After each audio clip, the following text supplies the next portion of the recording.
Alam niyo po, ang church, hindi po ito ipuntahan ng papormahan. Hindi po ito SM na pag lumakad kayo, so yung may mga pangalan ng damit, tapos kumikemot kayo habang naglalakad kayo sa, hindi yung ganito. Amen. Pag nasa church kayo ay nandito para ma-involve sa ministry. Sipin mo, tagal mo ng Kristiyano.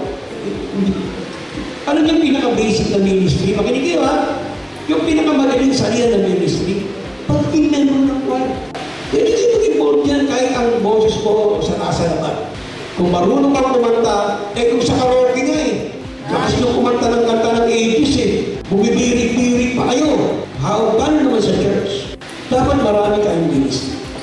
Ito yung mga nanay dito, may ministry na mesa ministry. Kami papakain ng mga bata, member ng choir, soul winning, Bible study, Di-involve!